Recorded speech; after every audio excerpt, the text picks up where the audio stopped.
I could take a break from this world. Running on a hamster wheel, but searching for something I can't feel. Hello friends, welcome back to my channel. My name is Deltavier, and in today's video I just kind of wanted to chat about salary. As part of any budget, you do not really have a budget if you don't have income. And income is something that we can adjust or modify through negotiation. So in today's video, I want to share 3 examples of my experience with salary negotiation and offer some tips on what I think could help you. When I was fresh out of grad school in Atlanta, this was like in 2011, I was frantically applying for jobs like all of the other grads. And lucky me, I landed an interview with a major university in Atlanta. I nailed the interview. It was perfect for me, for my experience and my interests. And I walked out of that room knowing the job was mine. I got a call maybe a day or 2 after the interview and was offered the job and offered a salary, a starting salary. It was an hourly salary or an hourly wage. And to my dismay, it was a lot less than what I was making as a grad student. I was beside myself with frustration, and I countered the offer by explaining that this is less than what I was making in grad school, and can we, increase this amount? I was told that they would get back to me in about a day or 2 and let me know, what they can do. I walked away from that conversation feeling pretty optimistic that, something would work out in my favor as far as a new offer that worked for my experience and now my new master's degree. And so I waited. I waited 1 day. I waited 2 days. I waited a week. Several weeks rolled by. I followed up and nothing. I never heard back from that job ever again. To this day, I've never heard back from them, and it was crushing. It was frustrating. I lost a lot of confidence in my negotiation skills. I blamed myself, like maybe I shouldn't have said anything about the salary. It was a very uncomfortable and unfortunate experience that really impacted me in my job search for some time after that. Fast forward to about 2015. I'm now in Miami, Florida, my hometown, and I'm working for a government agency, doing work in my field, doing work that I enjoy. However, I am severely underpaid. I'm also doing work that is different from the job position and the original job that I applied for and got. So my manager at the time, a woman, was very fair in a sense because she approached me and said that she was going to fix it. And she worked with our HR specialist to create a new position for me that would better match the work that I was doing. And this was also going to create an opportunity for me to now renegotiate or negotiate a salary for this new position that was created. So what she did was, once all the paperwork and everything went through, we set up a time, we set up an appointment for us, just the 2 of us, to meet and discuss my salary. I remember being so stoked. I was so excited for the opportunity to do some research and basically ask for what I knew I was worth. So I went home, I went on Glassdoor and, all those websites to kind of see what a fair range was based on my position title, based on my location, based on the place that I was working, and I came up with a number. And I said, this is the number that I'm going to ask for no matter what. I was like super confident. I think I was going to ask for $55,000 at the time. I think I want to say I probably was making $42,000 to $43,000. So again, with a master's degree in my field, this was like really low. And so I wanted to, ask for 55. Even that was kind of on the low end, but I felt like maybe that was more fair. So I remember the day of the interview, she called me into the conference room, and she had like a pen and paper, And I remember being so nervous, like my heart was beating through my chest, but I was also really excited because I'm like, yes, I'm gonna like get more money, and I need more money because Miami's expensive. And she said something that threw me off. She said something like, oh, I hope you don't ask for too much, or, don't, outbid me, or something to that effect, leading me to it threw me off, and it made me feel like maybe the number I had in my head and the number I had landed on would be too much. And then, what would happen from that point? Maybe I wouldn't get the job, or, they would have to fire me. I don't know what I thought was going to happen, but it definitely threw me off. It definitely chipped away at my confidence. So she told me to write a number on a piece of paper. Instead of the 55,000, I believe I wrote something like 45,000. Like I had lowballed myself like significantly.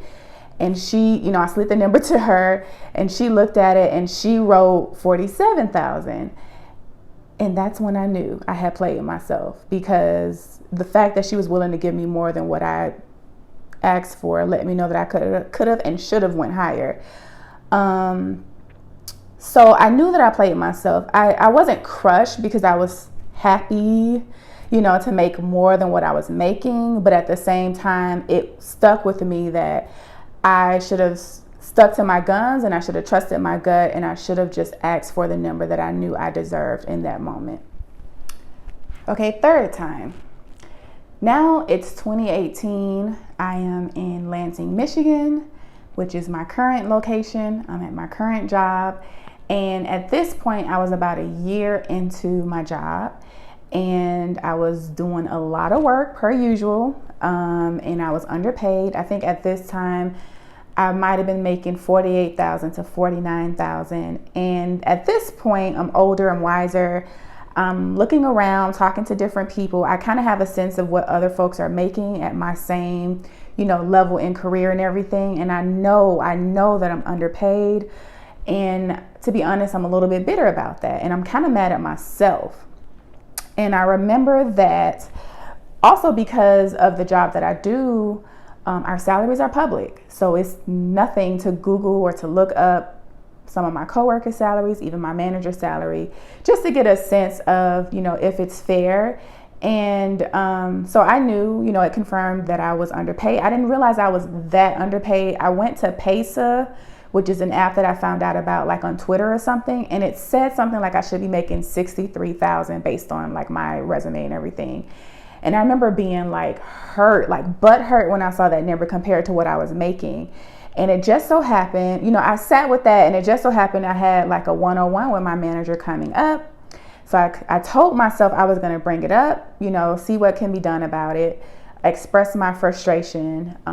Because at this point, I had proven myself after just a year. I was a leader in what I was doing. I was winning accolades.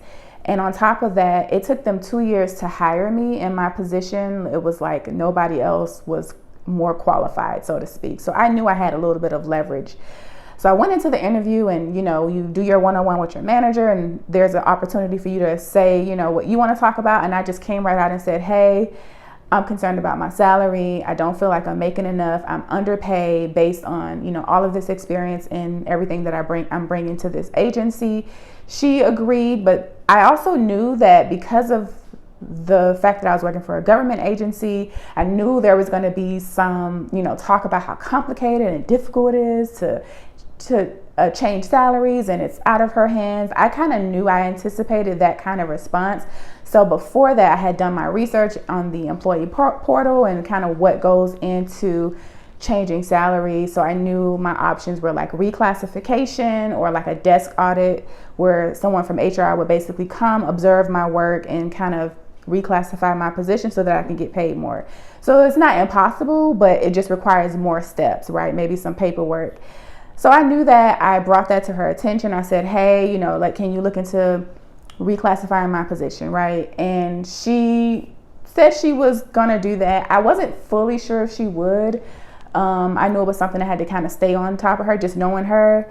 And lucky me, or not lucky me, but she did. She did. Like after I hit my year mark, I think this must have been a few months before my year mark. Then after I hit my year mark, which was my probationary period, she followed through and she worked with, our financial analyst and HR or whoever to reclassify my position so that I could basically get paid more money. And from that, I increased my salary to about 62,000, 61, 62.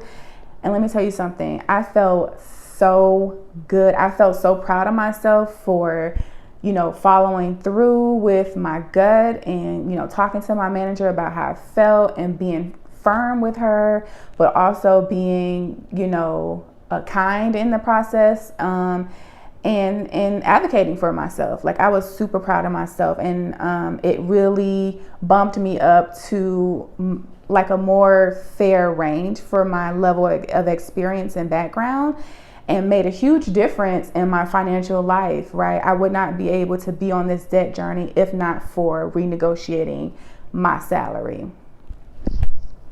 Okay, so some tips.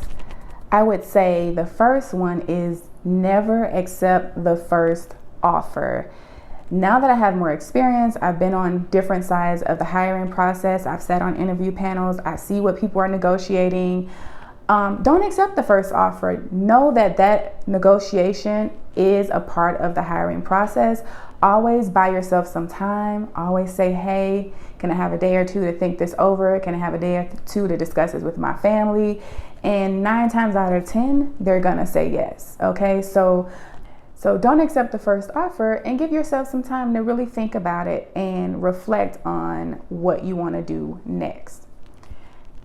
My second tip would be to do your research. Okay, in my stories, I talked about talking to people. I talked about going to Glassdoor website. I don't know if it's glassdoor.org maybe. I talked about using the Paysa app. I talked about Googling salaries. Do research. You want to understand, you want to gain some information about what the salary range or average is for your location, for the organization itself, for the position description. Try to get a good, solid grasp of what you know or what you should be getting compared to what others are making in similar situation. So definitely do your research. If you can go a step further, if it's a government agency especially, dig around on their website, see if you can find some information about their pay scales, their pay grades, how that works. Maybe find out a little bit about their performance review process. Just look up anything you can about compensation, because that is going to help you justify your amount or your counter offer down the line. So definitely do your research.